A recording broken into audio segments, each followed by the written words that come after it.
Master chef అందరూ బాగున్నారా? నేను బాగున్నాను. ఈరోజు ఈ వీడియోలో ఎంతో టేస్టీగా ఉండే ప్రసాదం బూర్లు ప్రిపేర్ చేయబోతున్నాము. చాలా టేస్టీగా ఉంటుంది. పిల్లల నుండి పెద్దోళ్ళు అందరూ కూడా ఇష్టపడి తింటారు. వీడియో స్టార్ట్ చేద్దామా? ఇప్పుడు కావాల్సిన పదార్థాలు చూసేద్దామా. ఇక్కడ నేను వచ్చేసి పెసరపప్పు 1/2 కేజీ తీసుకున్నాను. మనం పెసరపప్పు ఎంత తీసుకుంటే సేమ్ క్వాంటిటీ పంచదార తీసుకోవాలి. పంచదార 1/2 కేజీ, మైదాపిండి 1/2 కేజీ, యాలకి ఒక 10 నుండి 15 ఫ్లేవర్ కోసం, ఒక కొబ్బరికాయ. ఇప్పుడు మనం ముందుగా పెసరపప్పు అనేది నానబెట్టాలి. నానబెట్టే ముందు ఒక 2 సార్లు వాష్ చేసుకుంటే ఆ పప్పులో ఉండే కెమికల్ అనేది వెళ్ళిపోతుంది.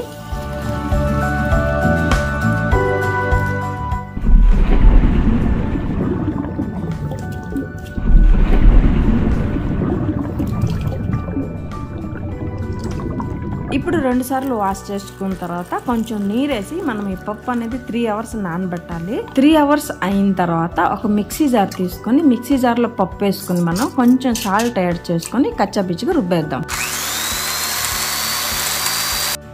మన రుబ్బు వచ్చేసి చూడండి, ఇలాగ బరక ఉండాలా. నైస్గా మాత్రం మనం రుబ్బకూడదు. బూర్లకి బరక ఉంటేనే చాలా బాగుంటుంది. ఇక్కడ నేను ఒక స్టీల్ పాత్ర తీసి ఇక్కడ మనం ఇడ్లీ ప్రిపేర్ చేయాలి. ఫస్ట్ దానికోసం ఒక బౌల్లో వేసిన తర్వాత లెవెల్ చేసి స్టవ్ ఆన్ చేసి ఒక కుక్కర్ పెట్టి ఒక స్టాండ్ పెట్టిన తర్వాత మనం ఒక 2 గ్లాసులు నీరు వేసి ఇడ్లీ మనం కుక్కర్లో ఉడకబెడుతున్నాము. ఇడ్లీ పాత్రలో ఉడకబెట్టట్లే, కుక్కర్లో అయితే ఈజీగా వేగం అయిపోతుంది. ఇప్పుడు 4 to 5 విషయాలు రానిద్దాం. ఇక్కడ నేను మైదా పిండి 1/2 కేజీ తీసుకున్నాను కదా. మైదా పిండి కొంచెం జల్లిడి చేసేస్తే ఏమైనా డస్ట్ ఏమంటే ఫిల్టర్ అయిపోతుంది.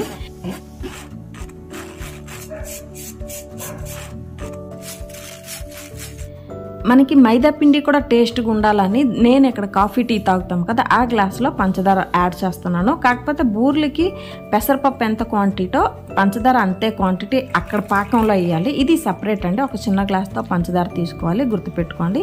ఇప్పుడు తగినంత నీరు వేసుకొని బాగా మనం కలుపుకోవాలి. ఉండలు లేకుండా కలపాలండి. నీరు అనేది ఎక్కువ వేసుకోకూడదు, తక్కువ వేసి ఇలా ఈ క్వాంటిటీ ఉంటే చాలు. చూపిస్తున్నాను కదా, ఇలాగ ఉండాలి. మనకి ఇలా చెయ్యి ఒత్తి పెడితే మనకి చెయ్యికి అంటాలి. కోటింగ్ అనేది ఇలాగ వస్తే బూర్లు పర్ఫెక్ట్గా వస్తుంది. ఇప్పుడు కొబ్బరికాయ తురిమేద్దామా. ఇప్పుడు తురుముకున్న తర్వాత ఒకవైపు మనం విషయాలు కూడా వచ్చేస్తాం చూడండి. 4 నుండి 5 గుర్తు పెట్టుకోండి. ఇప్పుడు ఇడ్లీ బయటికి తీసి చాకుతో ఫస్ట్ టెస్ట్ చేయాలి. చాకుకి అంటలేదంటే బాగా ఉడికింది అని, చాకుకి ఏమైనా పచ్చిగా అంటిందంటే ఇంకా ఉడకలేదని. ఇక్కడ మన ఇడ్లీ వచ్చేసి 5 విషయాలకి పర్ఫెక్ట్గా ఉడికింది. ఇలా చాకుతో కోసుకోవాలి. చూస్తున్నారు కదా, ఇడ్లీ ఇంపార్టెంట్ అండి, బాగా ఉడకాలి. ఇప్పుడు మనం ఒక్కొక్క పీస్ని ఇలా తీసి ప్లేట్లోన చల్లగా అవ్వడానికి వదలాలి. చూస్తున్నారు కదా ఎలాగ ఉడికింది, చూడడానికి చాలా బాగుందా. ఇప్పుడు మనం చేయితోటి చల్లగా అయిన తర్వాత ఇలాగా చిన్న ముక్కలుగా ఇలాగ చేసుకోవాలి. చూశారు కదా ఇలాగా. దీనికే కుడుము ఇప్పిన బూర్లు అని కూడా పేరు ఉన్నదండి. ఇక్కడ పంచదార పాకంకి నేను చెప్పాను కదా 1/2 కేజీ పంచదార తీసుకున్నాను. ఒక ప్యాన్లో పంచదార వేసి 1 గ్లాస్ నీరు వేసుకొని మనం మీడియం ఫ్లేమ్లో కలుపుకోవాలి. హై ఫ్లేమ్లో చేయొద్దు, పంచదార అంటేస్తుంది. చూసారు కదా 5 నిమిషాలకి మనం ఇలా పంచదార మెల్ట్ అయిన తర్వాత కొబ్బరి తురుము వేసుకోవాలి. ఇలాంటప్పుడు మనకి పంచదార వచ్చేసి ఎక్కువ పాకం రాకూడదండి, తేనె పాకం వస్తే చాలు.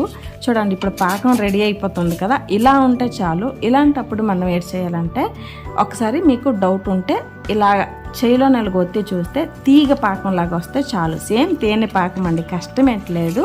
ఇప్పుడు మనం కుడుము ఇప్పినాము కదా, ఆ కుడుము తురుము వేసుకొని కలిపి యాలకి పౌడర్, స్వీట్ అని తర్వాత ఫ్లేవర్ లేకపోతే ఎలాగండి టేస్ట్గా ఉండదు. యాలకి పౌడర్ ఒక 3 స్పూన్లు వేసుకొని ఇలాగా చూడండి మనం ఉండకడితే అయిపోయినంత వరకు మనం కలుపుతుండాలి. ఒక 5 నుండి 10 నిమిషాలు అవుతుంది ఈ ప్రాసెస్.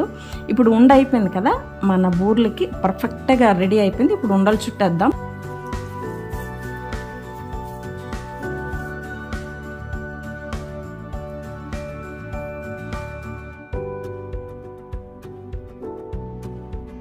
ఉండలు అనేది ఇలా ప్రిపేర్ అయిపోయింది. ఇప్పుడు డీప్ ఫ్రైగా ఆయిల్ పెట్టి మనం మైదా పిండిలో ఆ ఉండలు డిప్ చేసుకుని ఇప్పుడు డీప్ ఫ్రై చేసుకుందాం. ఇలా ఒక్కొక్కటి మనం ఒక 10 వరకు వేసుకోవచ్చు. మైదాపిండి ఈ క్వాంటిటీ ఉంటే మనం చేసే బూర్లు పర్ఫెక్ట్గా వస్తుంది. మైదాపిండి ప్లేస్లో మినపప్పు బియ్యం పిండి కలిపి అది కూడా బ్యాటర్ రెడీ చేసుకోవచ్చు. నేను ఎప్పుడైనా చేసేటప్పుడు ఆ క్వాంటిటీ కూడా చేసి చూపిస్తాను. చూసారా మనకి ఔటర్ లేయర్ వచ్చి ఎంత పల్చగా వచ్చింది చూడండి. పల్చగా ఉంటే బూరెలు చాలా టేస్టీగా ఉంటుంది. కలర్ఫుల్గా ఉందా చూడడానికి. ఈ బూర్లకి ప్రసాదం బూర్లు అంటారు, కుడుమిప్పిన బూర్లు అంటారు, పెసరపప్పు బూర్లు కూడా అంటారు. 3 పేర్లు ఉన్నాయి చూడండి. నాకు ఈ బూర్లు అంటే చాలా చాలా ఇష్టం అండి. ఎప్పుడు మా అమ్మకి అమ్మ పెసరపప్పు బూర్లు చేయంటే మా అమ్మ ఈ బూర్లు చేసి ఇచ్చేవారు. అప్పుడు నాకు చాలా ఇష్టం. చూశారు కదా మన ఔటర్ లేయర్ ఎంత పల్చగా ఉంది. బూర్లు కూడా చాలా చాలా టేస్ట్గా ఉన్నది. ఈ వీడియో మీకు నచ్చినట్టుంటే like, share and subscribe to Sushanti vlogs. Signing off మీ సుశాంత్.